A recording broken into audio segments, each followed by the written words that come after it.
So hello everyone, I hope this video help you a lot. This is the book of Vedanta Excel in Optional Mathematics class 9. Okay, start it. हामीसँग रहेको छ अहिले trigonometry को chapter exercise 6.5 को सुरुमा 1 number को अर्को भिडियोमा बनाउँछु सुरुमा 2 नम्बर को है त 2 नम्बर को हामीसँग रहेको छ यो question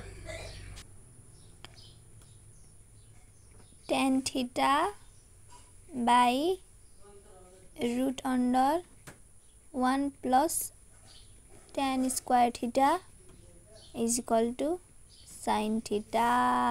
Okay, first of all we know that sec square theta minus tan square theta is equal to 1. यो 1 हुन्छ है। त्यसपछि sec square theta is equal to 1 plus tan square theta. Sec theta is equal to root under 1 plus tan square theta. Sec square theta को यति हुन्छ है त। ल हेरौँ अब। Here LHS. Okay. Tan theta divide root under 1 plus tan square theta. Tan theta को tan theta भयो। अब यो यहाँ छ नि त 1 plus tan square theta भनेको के भयो? यो sec theta भयो किन अहिले भर्खर हामीले निकालेको यो। यहाँ लेखौं sec theta। त्यस्तै गरी tan theta भनेको sin theta divide cos theta भयो। फेरि भाइ अब यो sec theta भनेको 1 by cos theta भयो। अब यो cos theta के भयो? यो काट्यो। अब के बाँकी बस्यो? 1 र यो sin theta भनेको यो sin theta नै भयो। यसरी हाम्रो RHS प्रुभड हुन्छ।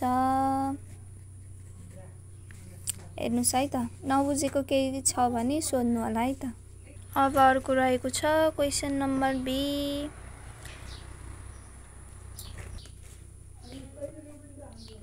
sin theta root under 1 plus tan square theta is equal to tan theta prove गर्नुपर्ने हुन्छ।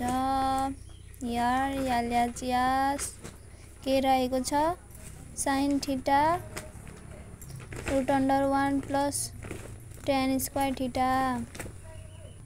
अब यो sin theta को sin theta भयो। अब यो मल्टिप्लाई यो के छ 1 plus tan square theta भनेको के हो त? अघि हामीले भर्खर गरेको sec theta भयो के न यहाँ sec theta भनेर लेख्ने। यो मस्ट भनेको सबभन्दा पहिला चाहिँ हजुरहरुले फर्मुला जान्नुपर्ने हुन्छ त्यसपछि अलि इजी नै लाग्छ। sin theta को sin theta into sec theta भनेको के हो त? 1 by cos theta।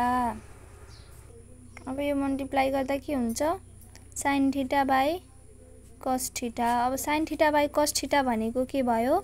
यो भनेको tan theta भयो। यसरी हाम्रो RHS प्रुभड हुन्छ है त। राम्रोसँग हेर्नुस् है त। यो भिडियोमा चाहिँ A र B मात्र रहेको छ। अर्को नेक्स्ट भिडियोमा फेरि अर्को ल्याउनेछु है त। यो भिडियोले कतिको हेल्प भएको छ हजुरहरुलाई भन्नु होला है त। Okay, thank you for watching. Follow for more video अनि सब्स्क्राइब गर्न चाहिँ नभुल्नु होला है त।